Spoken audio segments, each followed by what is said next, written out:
got another video of the 1969 Camaro for you guys. We left off in the last video, just got this thing running and driving. Moving under its own power.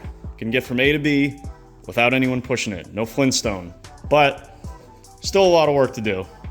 And I think what I'd like to tackle first is this. So I did get it to go running down the street a little bit, but I mean, I was basically kicking wires, and I can't believe the car didn't shut off in the middle of it, because you know the gas pedal basically runs into the carpet and all the other wires back there. This stuff is a disaster, but dash is out still. So before we take this thing too far, I'd like to neaten this up, see if we can't get the center console back in, tuck all this wiring in, see if we can't get a more finished product here. So yeah, without further ado, let's jump right into working this one. Let's see if we can't neaten up some of this wiring in here. Maybe test fit the center console and see what else we can get done.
I've got some serious updates. I've basically been picking away at this thing for a couple weeks now since I last updated you guys.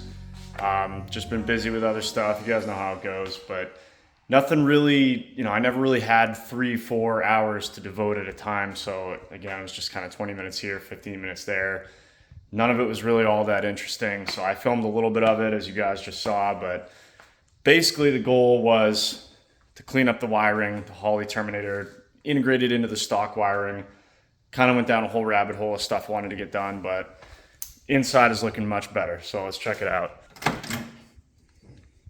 So there you go. Here's at first glance. Still got to clean up back here when I get the seats in, a couple other things, but much more presentable up here. This was a disaster, has been a disaster. I just vacuumed it and clean slate, motivation is back. But let me get you guys in here and try and remember everything that I did over the past week or two. So first and foremost, I'll put up a clip right now of how this wiring looked when I got this car. It was a disaster basically everywhere. Up in here, the fuse panel was just kind of loosely hanging down by the brake pedal down here. There was no clutch pedal, if you guys remember.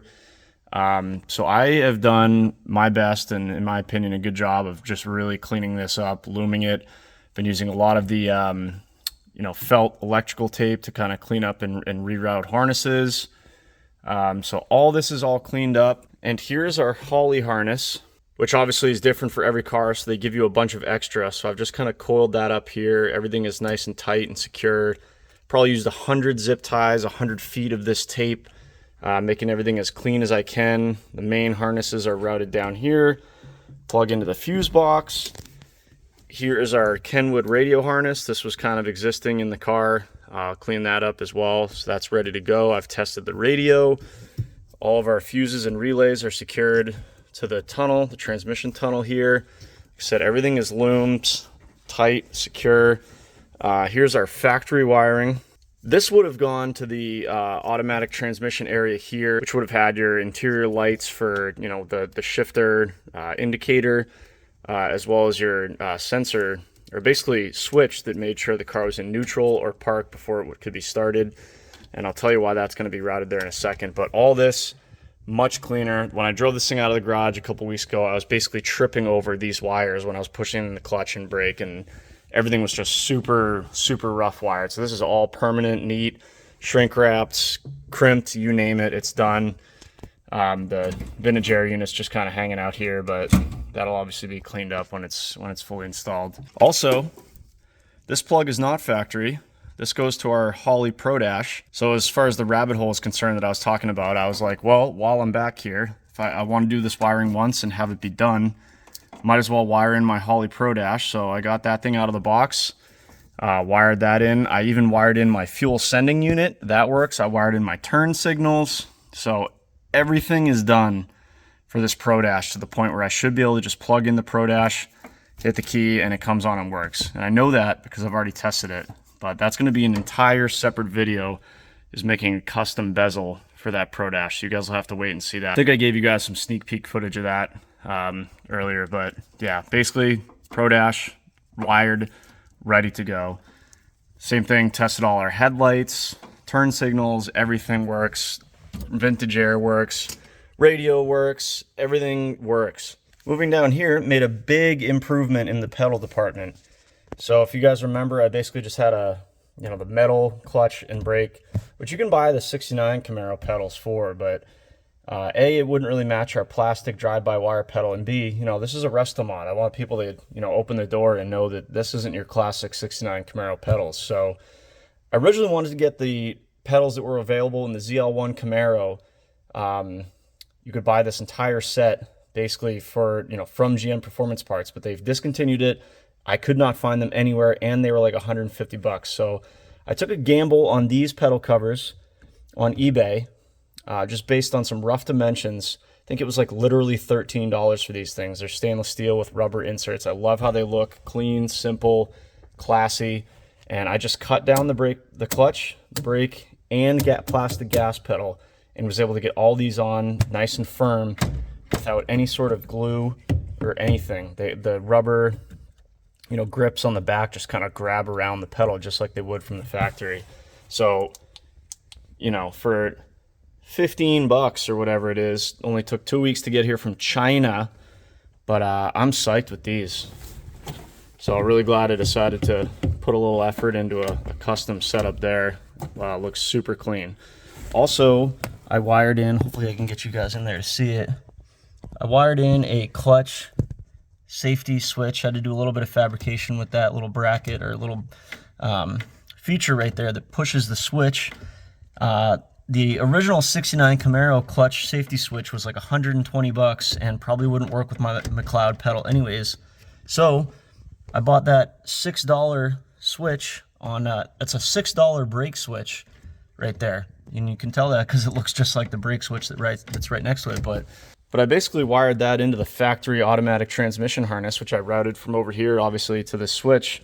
And when you press the clutch, it changes the continuity and closes that switch and allows you to send the power right to the starter. So really happy with how that works. Also tested that, works perfectly. So now when I'm in here and I forget what I'm doing and I don't remember that the car's in first gear and I go to start it, I won't go into the workbench there with my beautiful 69 Camaro. So make sure the clutch is in before it starts. Should be good there. Also, while I was in here, I decided to do some research on the Holley outputs that are available. Got this blue wire here, which is going to ground my reverse solenoid so that when the Holley GPS speed reaches 0 miles per hour, or reaches, I think, under 5 miles an hour, it will ground this, which will engage our reverse lockout solenoid, or disengage it so that we can actually get into reverse without throwing our shoulder out. So that's all wired, basically ready to go, and I'm going to get the power for that circuit from this original harness here. There's a wire in here, I think it's this pink one, that is hot with ignition, so that'll be the power wire for that circuit. I even got some light wires here. I bought some cheap like LED lighting that I can maybe put in the cup holders or around the base of the center console. I don't know, but what I'm trying to say is I wanted to do this once. I put all the wires that I should need for the rest of this project right here where I know they are. Everything works, everything's neat. Because like I said, I've been picking away at this for a couple weeks now, and it's been tedious, but I'm happy with it. Everything's nice and clean, and like I said, hopefully don't have to do this again. But now we need a center console to cover all this up. So what I'd like to do next is test fit. I've already done it once, but let's do a final test fit on the center console, and then we're going to need to make some changes to where the hole is for where the shifter's actually going to come up. So that's going to be a whole nother project in itself. So let's get that center console in here, see how it fits.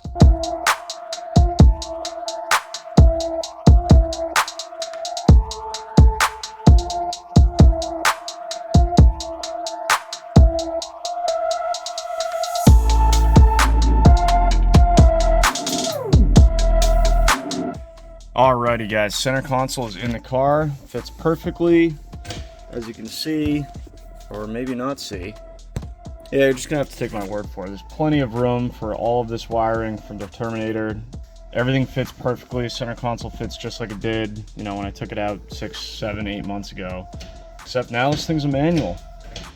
And the problem with that is this hole is way too big because it used to have the old horseshoe shifter here.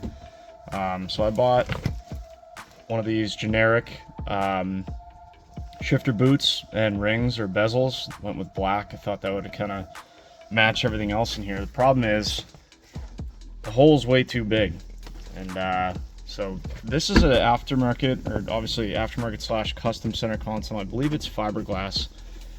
Actually, I know it's fiberglass. So I think what I'm going to attempt to do is basically get some fiberglass resin and all that good stuff, fill this hole in, and then recut it for this shifter boot here.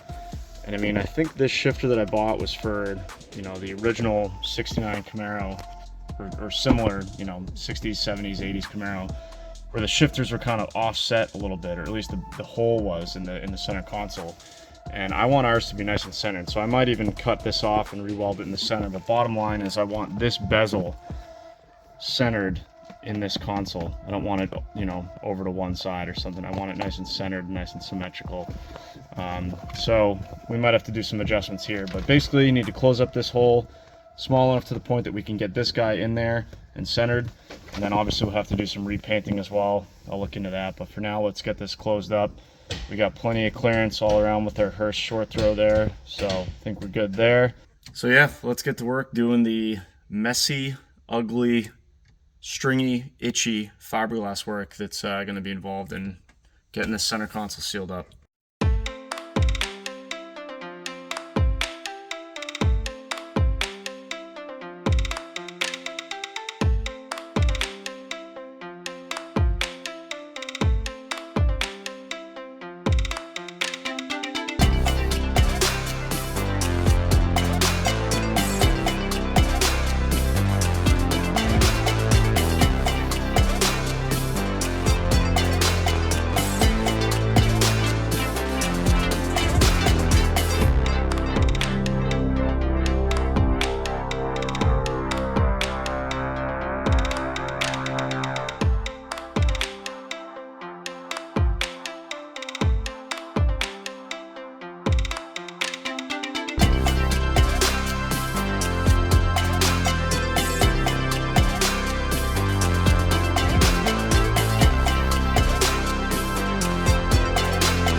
All right, while that fiberglass is drying up, let's not waste time. Let's tackle another thing that's on the list, and that's seat belts.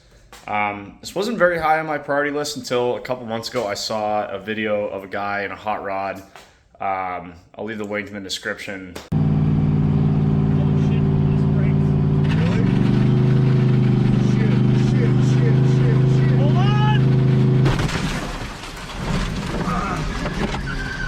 Basically lost his brakes or something, and they both were just wearing lap belts, and they both smashed their faces off the dash like 45 miles an hour. These cars are just not as safe as, you know, your modern daily driver, especially with lap belts. So I wanted to do something about that. So I ordered a set of Corbeau, just like the seats, Corbeau 4-point harnesses, so it'll have the lap and then the shoulder harnesses as well. Those have been in the box over here for a while, so let's dig those out, get those in, and then we'll get back in the center console.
All right, guys, got the belts in, well, on one side. So I just opened the package for these Corbeau belts, and there was only one set. I ordered these on eBay like a month ago, 2 months ago. Just now opened the box, realized there's only one. Turns out the seller made a mistake. They're gonna send me another one, but regardless, got the passenger side. Wanted to start with the passenger side because obviously we're still doing some work to the driver's side there. Started with this one, real easy install. Basically the lap belt's bolted easily to the stock location, so that's nice. Shoulder straps come through the harness holes there. Then you basically make your connection right here like you would a lap belt.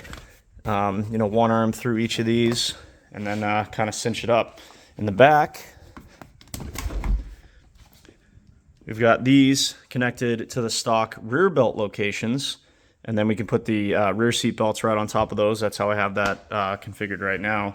And we'll put the seat in, and basically, you know, anyone that sits in the rear seat, if I ever have someone in the rear seat here, we'll just kind of have to deal with these things. I like how that looks. Corbeau on Corbeau. These, I think I got these belts for like $50 each for each set, so $100. You know, we're gonna be, you know, a lot safer than just your traditional lap belt that GM gave us here back in 1969. So when the other side comes in, I'll toss that in, but for now, looks good.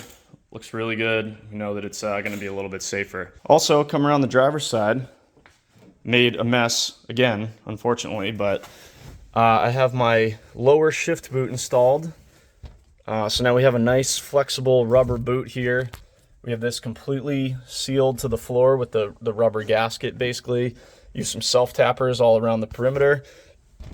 Now we have an easy way to basically keep noise, heat, dirt, particulate out of the cabin of the car. So our lower shift boot is done. This thing shifts perfectly still. Still got to get the knob on there, but lower shift boot done. And I got my reverse lockout wired up and tested. So this is the ground signal from the Holly that will trigger when the vehicle's below 4 miles an hour or so. And this pink wire is just a key on ignition source. So basically all you're doing to the lockout sensor down there is, you know, grounding and completing the circuit when the vehicle's below a certain speed, and allows you to get over into reverse. That's exactly how it would work on any new car as well. So basically gonna have a very modern reverse lockout. Some guys wire it to the brake switch, which to me is kind of silly because then every time you hit the brakes, you're going to be cycling that solenoid, which seems unnecessary. So now, basically, just like factory function, should last a long time. Also got some updates on the center console here. For someone who has really no idea what they're doing with fiberglass, this thing came out pretty good. So yeah, here it is from the top. From the bottom, glassed in that hole. Also, while you guys were away, I put some fiberglass filler around the cracks here on the edges. This is all pretty flat. Very minimal cardboard left, which is what I was concerned about. I was able to scrape most of it off, but this is nice and rock solid now. So now we can make another hole. So need to figure out where our shifter hole is going to be for the 6-speed. I think I'll rough cut the hole with this exactly like it is. Once I have the hole where I want it and the size I want, then I can kind of finish this. So what we're going to need to do, I'll probably knock this all down with like 80 grit. Then we'll come in here with some fine body filler, knock that down again, and then you guys know the painting process here. We'll see if I repaint this whole thing or if I just kind of try and blend it in right here. We'll see. But either way, let's rough cut our hole and then finish body working this and get some paint on it. Call this done.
Well, boys, there you have it. That is sharp right there.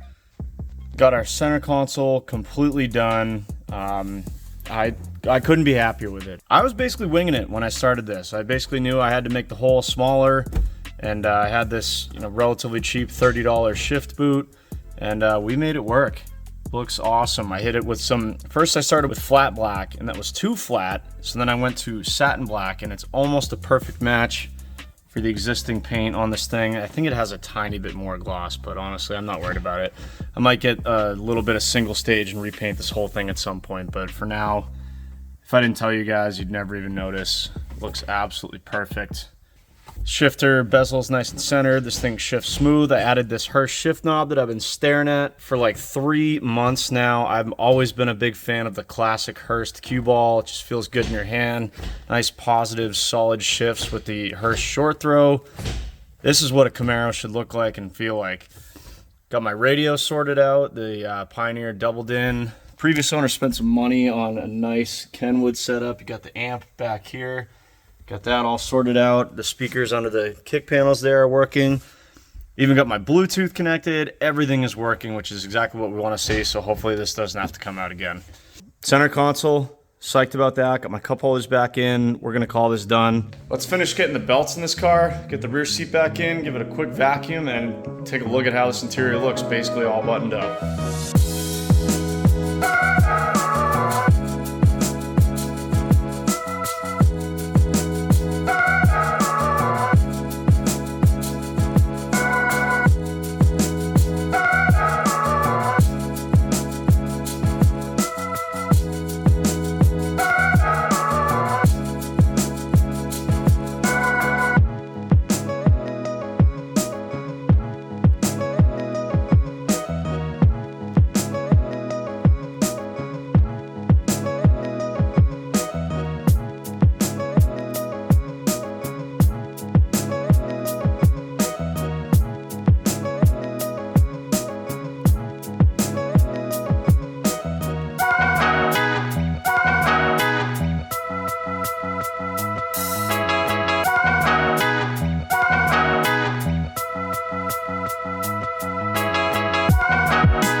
All right, guys, we just finished the interior and I am fired up about how it looks.